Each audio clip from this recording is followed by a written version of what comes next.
السلام عليكم ورحمة الله تعالى وبركاته، والصلاة والسلام على نبينا محمد صلى الله عليه وسلم. قبل لا نبدو الفيديو تاعنا ونعطيكم الأخبار السارة حول عدل 3. ماذا بكم ديروا لنا الجيم وديروا لنا اشتراك وتتركوا تعليق محفز لكي نستطيع أن نكمل معكم. وكما كان مقررا أن افتتاح الاكتتاب في عدل 3 يوم 5 جويلية، يعني بعد الإعلان الرسمي لرئيس الجمهورية من مدينة خنشلة على إثر الزيارة التي أعلن فيها أن فتح التسجيل في عدل من 5 جويلية 3 سيكون في 5 جويلية. منصة التسجيل جاء وزير السكن والعمران طارق بالعريبي إذن ليعطي أخبار سارة وسارة جدا حول الاكتتاب في عدل 3، والذي كما هو مقرر أنه سيكون 5 جويلية. ولحد الساعة لم تصدر الجريدة الرسمية التي تحمل الشروط الخاصة بالتسجيل التي سيرتكز عليها يعني عدل 3، يعني سكنات عدل 3، كيفية التسجيل، يعني الموقع، وأيضا الشروط المزمع يعني تغييرها، يعني على حسب ما سمعنا باللي غادي يغيروا الشروط ما تكونش يعني كما كانت في عدل 1 و2، يعني من ناحية الراتب، من ناحية يعني طريقة السكنات. وقلنا أن من قبل أن طريقة السكنات أو بناء السكنات يكون من 20 حتى 15 طابق، خصوصا في المدن الكبرى، يعني وفي كل طابق 6 شقق.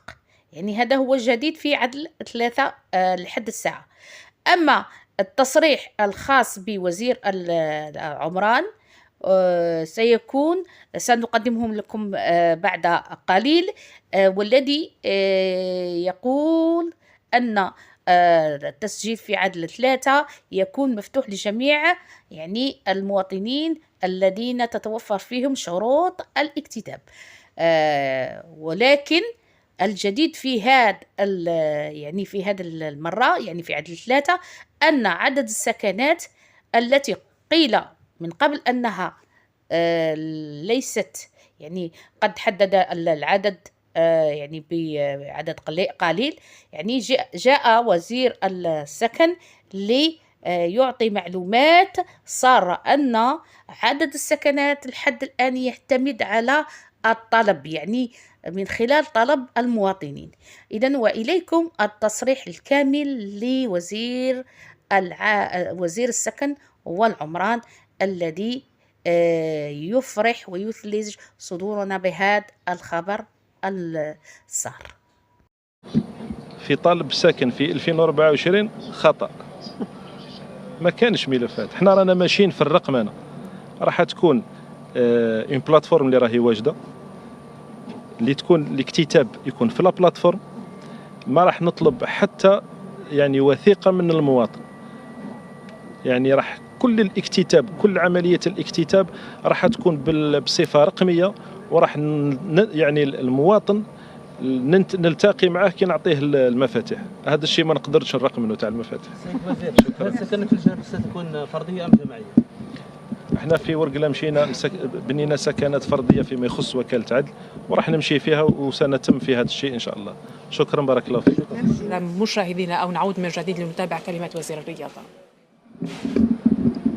أظن أنه يعني حظيرة المنشآت في ولاية ورقلة تعزت بعدة منشآت، منها مسابح كاين اللي استلمناها اليوم وكاين اللي مازالها في طريق الإنجاز. كذلك قاعة متعددة الرياضات، يعني اللي هي في حلة جيدة واللي راح يعني يستفاد منها كثير من الرياضيين، خاصة الرياضات الجماعية. كذلك المدرسة الثانوية، وكذلك عدة منشآت يعني اللي راهي مسجلة في يعني في هذه السنة ولا السنوات القليلة المقبلة إن شاء الله. هذا كله راح يعود بالفائدة على الفرق المحلية، وكذلك حتى يعني يتاح لولاية ورقلة لتنظيم تظاهرات تكون يعني إفريقية أو عربية أو يعني على حسب الاختصاصات اللي تكون عندها يعني لا شونس باش تنظم تظاهرات. شكرا. بالنسبه للانشغال اللي طرحوا عليك يعني مدرب حسن مسعود البروفيسور الناس معنا انه راح تكون هنالك قاعه تكون في المنطقه. نفس الوزير ويجاوبك عليها. تقدر توضح لنا؟ احنا في طالب ساكن في 2024 خطأ، ما كانش ملفات. حنا رانا ماشيين في الرقم. انا راح تكون اون بلاتفورم اللي راهي واجده، اللي تكون الاكتتاب يكون في لا بلاتفورم. ما راح نطلب حتى يعني وثيقه من المواطن، يعني راح كل الاكتتاب، كل عمليه الاكتتاب راح تكون بصفه رقميه، وراح يعني المواطن نلتقي معاه كي نعطيه المفاتيح. هذا الشيء ما نقدرش نرقم منه تاع المفاتيح. سيد وزير، هل سكنك الجنوب ستكون فرديه ام جماعيه؟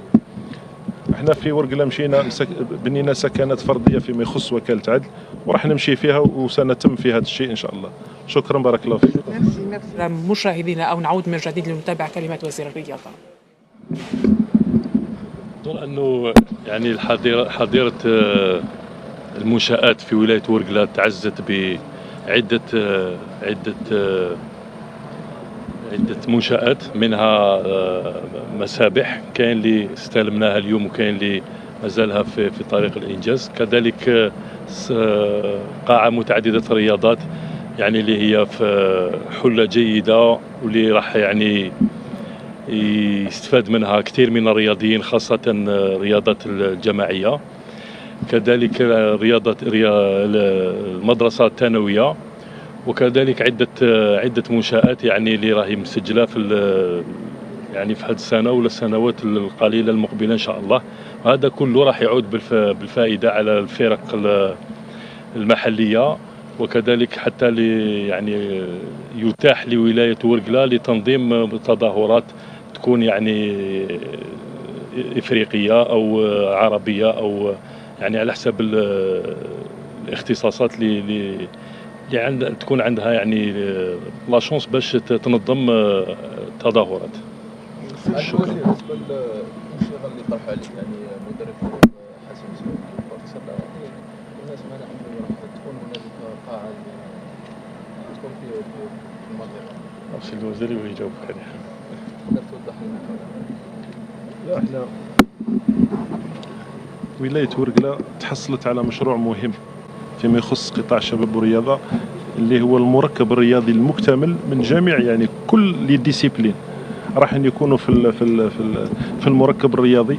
السلطات العليا للبلاد يعني اكدت على انه يكون هذا المركب نفس الشيء راح يكون في بشار، ننطلق تقريبا في نفس الوقت، وراح يكون مكتمل فيه كل يعني تو لي ديسيبلين موجودين في المركب الرياضي. انا نطلب حاجه برك يعني بمركبات رياضيه بهذا النوعيه يعني اونورم فيفا، يعني رانا نعمل على مستوى القوانين والاطر التنظيميه، الدوليه. راح يكون مشروع يعني نفسه كما راهو في وهران ولا نفسه كما راهو في براقي ولا في تيزي وزو، نفس المعايير الدوليه راح نعمل بها في ورقله. خليني نقول انه بالمرافق هذو نتمنى انه تكون هناك شباب يجيبوا لنا ميداليات ذهبيه، ونتمنى انه تكون روح رياضيه تسود المشجعين الرياضيين بالمرافق، يعني قيمه مضافه هذه. خليني نقول انه ان شاء الله المشجعين الرياضيين تكون عندهم هذيك الروح الرياضيه اللي تخلينا نفتخر بهذه المرافق الرياضيه.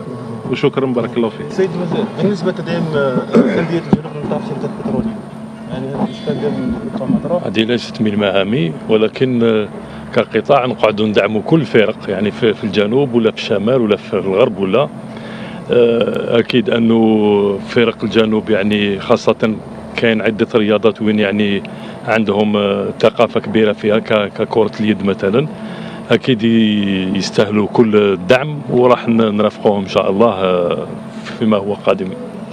شكرا.